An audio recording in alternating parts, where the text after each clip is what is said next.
नमस्कार, मैं नवीन जायसवाल 4 PM राजस्थान में आपका स्वागत है। आज इस वीडियो में हम 3 खबरों पर चर्चा करेंगे। पहली खबर मुख्यमंत्री वसुंधरा राजे की है। आखिर उन्होंने रिटायरमेंट की बात क्यों कही, उसके क्या मायने हैं। और दूसरी खबर में बात करेंगे ईडी की कार्रवाई का प्रदेश कांग्रेस अध्यक्ष गोविंद सिंह डोटासरा पर कितना असर हुआ है। और तीसरी खबर में बात करेंगे एक युवा नेता की जो पार्टी ज्वाइन करने के बाद धोखाधड़ी का शिकार हो गए और अब उनके समर्थक बड़े आक्रोश में हैं। तो शुरुआत करते हैं पहली खबर से वसुंधरा राजे की।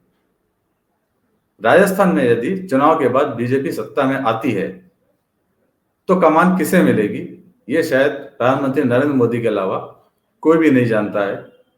प्रदेश में कई दावेदार हैं जो खुद को सीएम बनते हुए देखना चाहते हैं, लेकिन उनमें सबसे बड़ा नाम है पूर्व मुख्यमंत्री वसुंधरा राजे का, जो 2 बार मुख्यमंत्री रह चुकी है। और कई सर्वे के अंदर जो न्यूज चैनलों ने या दूसरी एजेंसियों ने कराए हैं, उसके अंदर बीजेपी में सीएम का सबसे लोकप्रिय फेस है।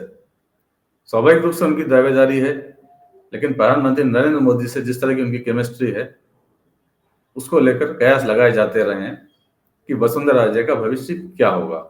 इस बीच में वसुंधरा राजे ने यह बात कहकर सनसनी फैला दी कि अब उन्हें रिटायरमेंट ले लेना चाहिए, क्योंकि उनका काम संभालने के लिए टीम तैयार हो गई है। सबसे बड़ी बात तो हमको ध्यान देने की जरूरत है। हाँ, मुझे लग रहा है कि अब मैं रिटायर हो जा सकती हूँ। अरे भाई, मेरे पुत्र को आज सुन करके सांसद साहब को सुन करके मुझे लगा कि हाँ ठीक है, आप लोगों ने अच्छी तरीके से उनको सिखा के, कुछ प्यार से, कुछ आंख दिखा के आपने उसको ऐसे रास्ते पे लगा दिया है कि मेरे को इसके पीछे अब पड़ने की जरूरत ही नहीं होगी। वो आप लोगों ने ही कर दिया है।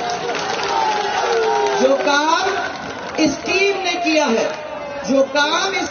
किया है मिलकर, और जिस काम के लिए आप लोगों ने सबको प्रोत्साहन देने का काम किया है, ये सब एमएलए आपके सामने बैठे हुए हैं। मुझे तो विश्वास है कि आज उनके ऊपर मेरे को निगाह रखने की कोई जरूरत नहीं है। वो ऐसे लोग हैं जो सब लोग, चाहे हमारे जिला अध्यक्ष हो, चाहे हमारे सखलेचा जी हो, चाहे हमारे सब पार्टी जो लोग बैठे हुए, सब लोग ऐसी परिस्थिति में आ गए हैं कि अब उनके पीछे पड़ने की जरूरत नहीं है। वो आप लोगों के काम वैसे ही करेंगे। आपने क्या ट्रेनिंग दे दी है। अब इसको लेकर कयासों का दौर शुरू हो गया है कि वसुंधरा राजे ने रिटायरमेंट की बात क्यों कही। प्रधानमंत्री नरेंद्र मोदी से जो उनके रिश्ते हैं वो जग जाहिर है। लगता नहीं है, वाजपेयी को शायद विश्वास नहीं है कि वसुंधरा राजे को आगे कमान मिलेगी प्रदेश की। हो सकता है उन्हें केंद्र की राजनीति मानने को कहा जाए, प्रदेश छोड़ने को कहा जाए।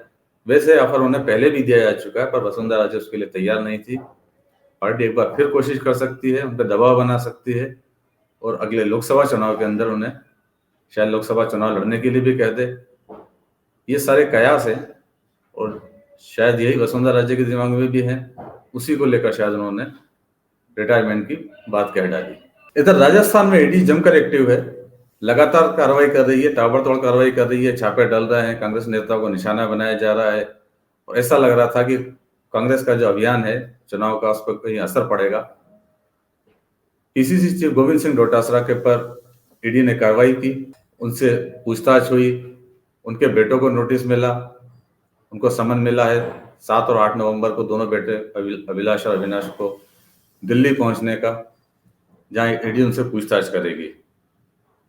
डोटासरा कह चुके उनसे पूछताछ हुई, लेकिन वो तनाव की बात नहीं है, क्योंकि जो भी गलती होगी तो उस पर कार्रवाई होगी। मैंने कोई गलती नहीं की है तो मैं क्यों डरूंगा। समझा जा रहा था कि कांग्रेस का चुनाव अभियान डिस्टर्ब हो सकता है, लेकिन डोटासरा ने जब नामांकन भरा तो उनकी रैली को देखकर तो लगता है, जिस अंदाज में उन्होंने ठुमके लगाए पब्लिक के सामने, लगता है कि ईडी की शायद छापे में ऐसा कुछ नहीं मिला जिससे डोटासरा परेशानी में पड़ सके। आपको दिखाते हैं वीडियो।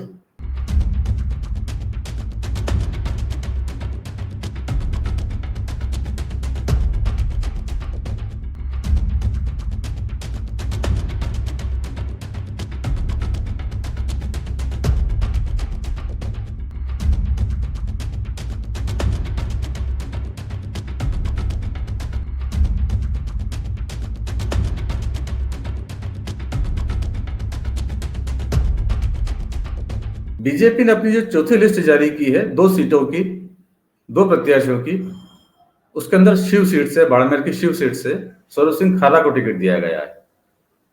यहां पर उम्मीद की जा रही थी कि रविंद्र सिंह भाटी को टिकट मिलेगा, जिन्होंने हाल ही में बीजेपी ज्वाइन की थी, और उनका बड़ा जमकर स्वागत हुआ था।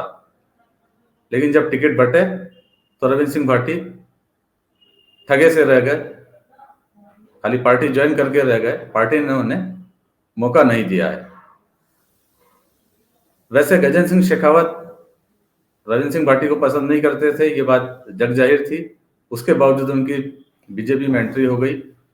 उसमें एक दूसरे बड़े नेता का हाथ रहा, उन्होंने एंट्री तो करा दी रविंद्र सिंह भाटी की, लेकिन टिकट नहीं दिला पाए। और रविंद्र सिंह भाटी के समर्थक नाराजगी जता रहे हैं, टायर जलाकर सड़कों पर प्रदर्शन कर रहे हैं और बगावत के साथ चुनाव लड़ने की बात कर रहे हैं। आपको दोनों वीडियो दिखाते हैं। रविंद्र सिंह भाटी की जब भाजपा में ज्वाइनिंग हुई थी तब क्या माहौल था और अब उनके समर्थक क्या कर रहे हैं। कि उनको पार्टी का दुपट्टा पहनाकर आप स्वागत करें। पाकिस्तान के युवाओं की लोकप्रिय आवाज श्री रविंद्र सिंह भाटी जी को पार्टी ज्वाइन कराने के लिए मैं आग्रह करता हूं आदरणीय प्रदेश अध्यक्ष जी को। प्रदेश में नौजवानों की धड़कन, छात्रों की अगुवाई करने वाले और संघर्ष के पर्याय बने नौजवान भाटी जी का भारतीय जनता पार्टी में हार्दिक स्वागत, अभिनंदन।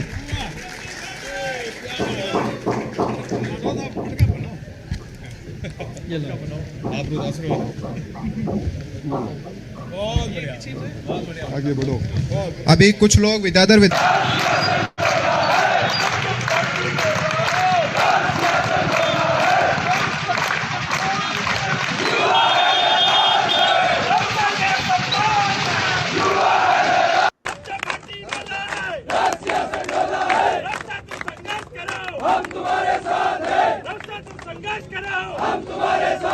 रविंद्र के सम्मान में युवा है मैदान में, रविंद्र के सम्मान में युवा है मैदान में, रविंद्र के सम्मान में युवा है मैदान में, रविंद्र तुम संघर्ष करो, हम तुम्हारे साथ। तो फिलहाल इस वीडियो में इतना ही। अंत में एक बार फिर आपसे अपील है, 4 PM राजस्थान को ज्यादा ज्यादा सब्सक्राइब करें और इस वीडियो के लिंक को ज्यादा ज्यादा शेयर करें ताकि लोगों के पास हमारी खबरें पहुंच सके। नमस्कार।